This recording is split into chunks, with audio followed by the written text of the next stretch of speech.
건전한 논증으로 평가되는 논증의 결론이 명백하게 거짓이거나 아니면 논리적 모순인 경우, 이런 형태의 논증인데 이런 형태의 논증은 대부분 패러독스에 해당한다. 뭐 이런 식으로 얘기했었죠. 그 패러독스를 흔히 뭐 영리, 역설 이렇게 번역하죠. 그 뜻 그대로 하면 뭐 이치나 알려진 사실에 어긋나는 것, 뭐 이런 뜻이에요. 근데 어원적으로는 패라가 넘어서라는 뜻이거든요. 그 독사가 억견, 그러니까 받아들여진 견해, 뭐 이런 걸 얘기해요.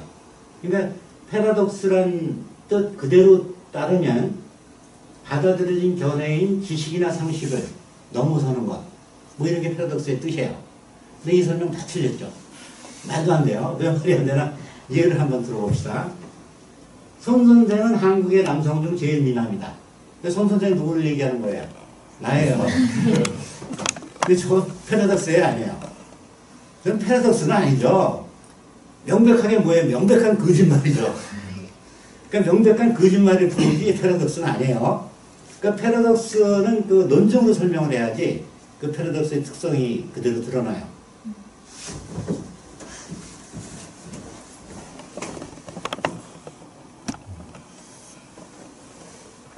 이게 잘 됐나? 됐다. 잘 돼, 안 돼?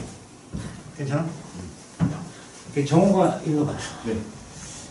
하나의 논증 네모가 아래의 조건들을 모두 만족시키면 논증 네모는 패러독스이다. 논증 네모는 건전한 논증으로 평가된다. 네모는 타당한 것으로 평가된다. 네모의 전제들은 모두 실제로 참인 것으로 평가된다. 논증 네모의 결론은 논리적 모순이거나 받아들여진 견해나 믿음에 비추어 볼 때 명백하게 거짓으로 평가된다. 자, 아까 내가 그 패러독스 얘기할 때 그렇게 얘기했죠. 그 건전한 논증으로 평가되는 논증의 결론이 명백한 거짓이거나 아니면 논리적 모순이 도출되는 그런 결론, 그런 논증이 패러독스다. 이렇게 얘기를 했어요. 건전한 논증으로 평가돼야 되니까 그 패러독스는 대부분 그 연역 논증이에요. 타당성과 관계된. 타당한 것으로 국한시켰어요, 내가. 그러니까 건전한 논증으로 평가되려면 우선 타당한 논증으로 평가돼야 되겠죠. 두 번째는 전제들이 실제로 참여해야 돼요. 그렇죠? 그러니까 언뜻 보기엔 아주 좋은 논증은 건전한 논증으로 보이는데 실제로 어떻다는 얘기예요? 결론이 논리적 모순이거나 명백한 거짓이라는 얘기죠. 그러니까 결국 따져보면 패러독스는 나타나는 세 가지 원인이 있을 수 있다고 봐요. 그러니까 첫 번째는 어떤 건전한 논증으로 평가되는데 건전하지 않다. 이런 경우 있을 수 있죠. 어떤 경우에 그 경우는 타당한 것으로 평가됐는데 실제로는 타당하지 않은 경우죠. 근데 두 번째는 실제로 참인 것으로 평가됐는데 실제로 알고 보니까 실제로 참이 아니다 이런 얘기죠. 그런 경우죠. 근데 세 번째는 이건 빼도 박도 못하는 경우예요. 전제들도 실제로 분명히 참인 것 같고 근데 타당한 논증인데 결론이 명백한 거짓이거나 논리적인 모순이 나오는 경우라는 얘기죠. 자, 이제 그 다음 장 봅시다. 자, 그러니까 요 세 가지로 나눌 수 있겠죠. 정호가 또 읽어봐. 전제들이 모두 실제로 참으로 평가되었지만 전제들 중 일부는 실제로 참이 아니다. 이러한 패러독스에 해당하는 대표적인 게 아킬레스와 거북이의 패러독스 있죠. 그게 여기에 해당하는 대표적인 경우예요. 그 다음에 타당한 논증으로 평가되었지만 실제로 타당한 논증이 아니다. 요거에 해당하는 게 화살의 패러독스. 날아가는 화살이 날지 않는다. 그게 이제 두 번째에 해당하는 거고 사실상 이거는 타당한 논증이 아닌데 타당한 논증으로 본 거죠. 그러니까 이거 뭐예요 이건? 논리적인 오류죠 이건. 타당성 잘못 판단한 거지. 근데 세 번째는 받아들여진 견해나 믿음에 비추어 볼 때 논증의 결론은 명백한 거짓으로 평가되지만 논리적으로 볼 때 전제들 중 일부를 부정하지 않는 한 수용할 수밖에 없다. 이건 심각한 경우죠 이게. 세 번째 경우가. 그러니까 전제들도 하자가 전혀 없는 것 같고 논리적 관계도 전혀 하자가 없는 것 같은데 그런 논증의 결론이 명백한 거짓이거나 논리적인 모순인 경우니까 아주 심각한 경우예요. 그 중에서도 더 심각한 게 어떤 경우였어요? 결론으로 뭐가 나왔을 경우? 명백한 거짓보다는 논리적 모순이 도출하는 경우죠. 그 대표적인 경우로 내가 그 살펴볼 게 뭐냐 하면 그 러셀의 패러독스예요. 러셀의 패러독스. 집합과 관계된 러셀의 패러독스. 이게 사실 어렵지 않은 패러독스인데 여러분들이 기호만 나오면 싫어하지. 그런데 아주 간단한 패러독스예요. 근데 내용은 아주 굉장히 그 의미 있는 그런 내용이죠.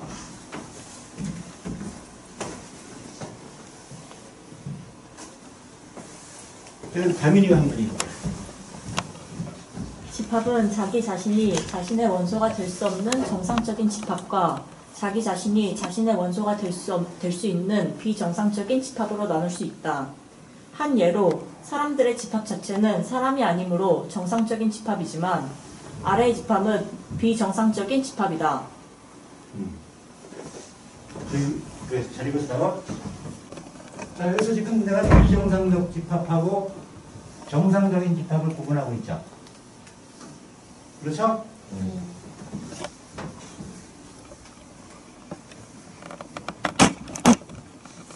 정상적 집합, 비정상적. 정상적인 집합은 어떤 집합이에요? 자기 자신이 자신의 원소가 될 수 없는 자기 자신이 자기 자신의 원소가 될 수 없는 집합이에요. 그러니까 예를 들자면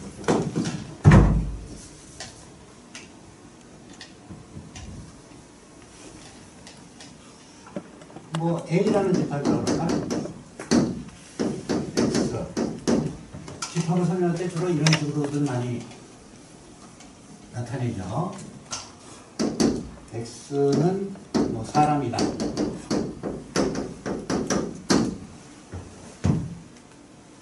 저희가 어떻게 하는 얘기예요? X를 규정해 주는 거죠.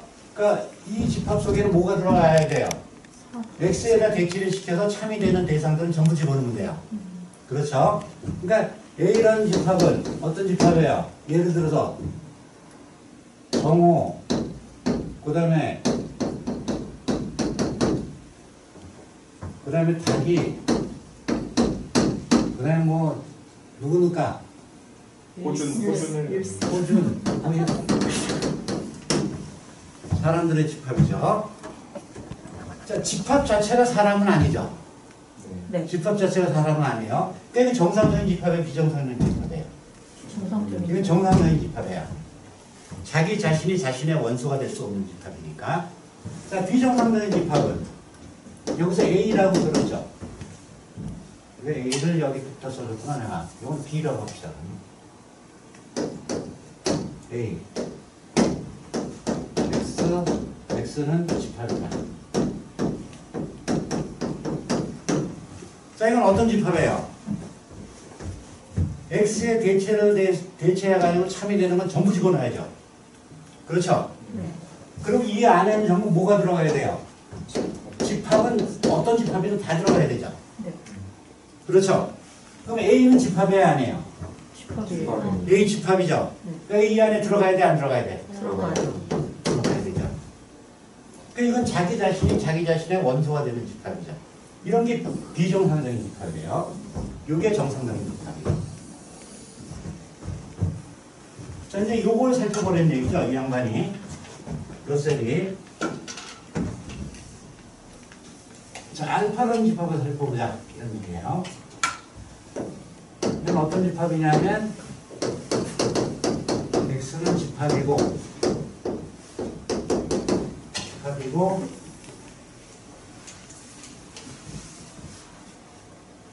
X는 X의 이거 뭐예요? X는 X의 원소가 아니다 이런 얘기죠. 그러니까 X는 X에 속하지 않는다 이런 뜻이에요. 그게 무슨 집합이라는 얘기야 이거는? 집합이어야 되죠. 여기 들어가는 건 이 두 가지 조건을 만족시켜야 되죠. 그럼 여기 들어가는 원소들은 전부 어떤 거 해야 돼요? 집합해야 되죠. 또 어때야 돼요? 자기 자신이 자기 자신에 속하지 않으니까 이건 무슨 얘기예요? 결국 정상적인 집합이라는 얘기죠. 그러니까 알파는 무슨 집합이냐면 정상적인 집합의 집합들의 집합이라고 봐야 되죠. 그렇죠. 이 러셀의 패러독스의 핵심은 뭐냐면 알파가 알파에 속하는가,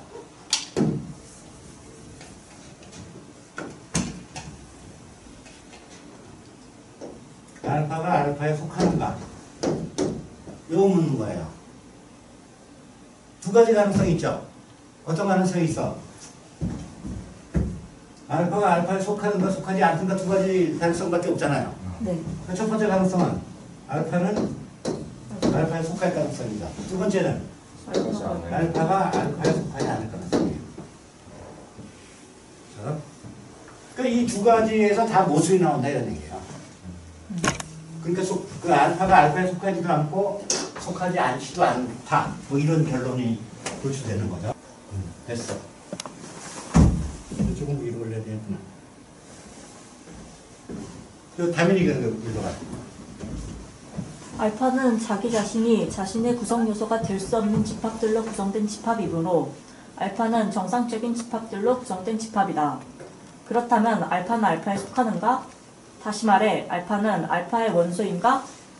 우선 알파가 알파에 속한다면 알파는 정상적인 집합들로 구성되었다는 알파에 대한 규정에 따라 알파는 알파에 속할 수 없다.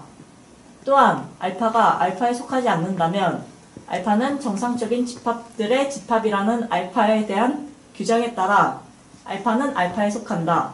따라서 정상적인 집합 알파로부터 모순이 발생한다. 수고했어. 자, 이제 요 경우를 살펴봅시다. 알파가 알파에 속할 경우. 이건 무슨 얘기예요? 알파는 알파의 하나의 원소라는 얘기죠. 원소면 이 안에 들어가는 것 중에 하나라는 얘기죠. 그렇죠? 그럼 집합이고 동시에 어때야 돼요? 이 안에 들어가는 거 원소 중에 하나니까 어때야 돼요 이거? 집합이면서 동시에 자신이 자신한테 속하면 돼야 안 돼요? 안 돼요. 속하지 않는다고 규정을 하고 있잖아. 모든 원소는 이래야 된다. 그러면 이거일 경우에 어떻게 나온다는 얘기야? 알파는 알파에 속하지 않는다는 얘기가 되죠. 그렇죠? 그 다음에 이 경우는 알파가 알파에 속하지 않으면 이 그 알파의 규정은 뭐예요? 비정상적인 집합들 전부 다 모아놓은 거죠. 알파가 알파에 속하지 않는다면 이거 알파 집합이니까 정상적인 집합이 아니에요. 정상적인 집합이죠. 그 정상적인 집합은 반드시 어때야 돼? 이 안에 들어가야죠.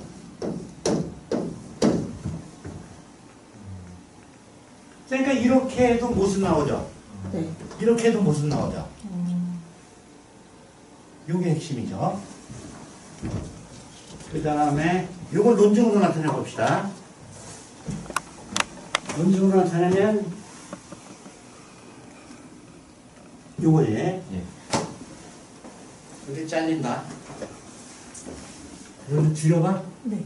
줄여도 나올까? 가능할 것 같습니다. 됐다. 이 정도면 나와 안 나와? 나옵니다. 나와? 그래 읽어봐 정호가. 알파 괄호 알파는 x는 그러니까 이렇게 읽으면 알파는 정상적인 집합들의 집합이에요. 알파는 정상적인 집합들의 집합이다. 알파는 알파에 속하거나 알파는 알파에 속하지 않는다. 알파가 알파에 속한다면 알파는 알파의 원소이므로 정상적인 집합들의 집합이란 알파에 대한 규정에 따라 알파는 정상적인 집합이고 따라서 알파는 알파에 속하지 않는다. 알파가 알파에 속하지 않는다면 알파는 정상적인 집합이므로 알파는 정상적인 집합들의 집합이란 알파에 대한 규정에 따라 알파는 알파에 속해야 한다. 이 부분은 조금 설명하는 의미로 정리해 놓은 걸 조금 읽읍시다. 전제들이 모두 참이고 이 논증의 경우에 전제들이 모두 참이고 동시에 결론이 거짓일 가능성이 없으므로 앞에 논증은 타당하다. 타당해야 안 해요? 이거. 해요. 타당 논증이죠. 타당하고 또 전제들은 모두 실제로 참이라고 할 수 있다. 왜 실제로 참여해요? P1은 어때요, 저거? 그냥 규정이죠. 알파에 대한 규정을 해준 거예요. 근데 P2는 알파는 알파에 속하거나 속하지 않는다. 좀 무슨 문장이에요? 건. 알파는 알파에 속하거나 속하지 않는다니까. 논리적 진실의 문장이죠. 그러니까 논리적 진실의 문장이니까 정당화되죠. 그 자체로서. 그렇죠? 그 다음에 3하고 4는 어때요? 3하고 4는 그 알파가 알파의 원소일 경우랑 원소가 아닐 경우 뭐 해가지고 그 도출된 중명결론이죠. 그러니까 이건 당연히 타당한 이런 형식을 따라서 나온 기결이에요. 근데 3과 4 하면 C 나와야 안 나와요? 결론으로. 나와요. 그럼 모순해야 안 해요? 모순이에요. 모순이죠. 그러니까 건전한 논증의 결론이 건전한 것으로 보이는 논증의 모순인 경우란 말이에요. 그게 제일 골치 아픈 경우죠. 제일 골치 아픈 경우예요. 여기 좀 읽읍시다. 러셀의 패러독스는 집합론 그리고 집합이라는 개념 자체에 근본적인 문제점이 있다는 것을 보여주는 패러독스이다. 러셀의 패러독스가 세인들에게 가장 널리 알려진 패러독스이고 동시에 학문적으로 또는 지성사적으로 중요하고 영향력이 지대한 패러독스이기 때문인지 러셀의 패러독스는 그 내용을 알기 쉬운 비유로 표현한 여러 가지 형태가 존재한다. 그 중에 대표적인 게 뭐예요? 이발사의 패러독스하고 시장의 패러독스라는 거예요. 근데 이거는 여러분들이 스스로 살펴보세요. 왜 책에도 나와 있고 여러 데도 나와 있으니까 여기 나와 있어요. 이것과 관계해서 지성사 그 러셀의 패러독스라는 관계에서 한마디만 얘기하고 끝냅시다. 이 지성사적으로 굉장히 중요한 사건이에요. 러셀의 패러독스는 이 패러독스를 러셀이 발견한 게 1901년인데 1902년에 러셀이 이게 한 3장짜리 편지인데 3장짜리 편지를 누구한테 보내냐 하면 프레게라는 사람한테 보내요. 프레게가 어떤 사람이냐면 여러분 프레게 들어봤죠? 어떤 사람이에요? 수로 논리를 창시했다고 볼 수 있는 사람이에요. 근데 1902년 당시에 프레게가 어떤 작업을 하고 있었냐면 논리주의라는 그 작업을 하고 있었어요. 논리주의가 뭐냐 하면 뭐예요? 그러니까 쉽게 얘기하면 논리주의는 그 수학을 논리학으로 환원시키려는 시도예요. 그러니까 논리학이 제일 중요한 기본적인 학문이다. 이 확실한 학문이 논리학밖에 없으니까 논리학으로 환원시켜서 수학을 설명하자. 뭐 이런 시도예요. 근데 러셀의 편지를 받고 난 다음에 프레게가 절망에 빠져요. 답변을 못해. 러셀의 패러독스를 보고. 왜 그러냐면 프레게의 논리주의가 뭐에 기초한 거냐면 논리학하고 집합론에 기초한 거예요. 근데 프레게 러셀의 패러독스가 보여준 거는 집합 개념에 근본적인 어떤 문제점이 있다는 걸 보여준 거 아니에요. 그 절망에 빠지죠, 이 양반이. 절망에 빠져가지고 그 사람의 평생 업적이거든, 논리주의 시도한 게. 그걸 포기하죠. 포기하고 이름 없는 수학자로 그냥 남겨져요. 남겨지다가 나중에 그 양반 죽고 난 다음에 1950년대쯤 돼서 그 양반의 중요성이, 프레게의 중요성이 드러나죠. 그래서 지성과적으로 중요한 사건 중에 하나예요. 이걸로 마칩시다.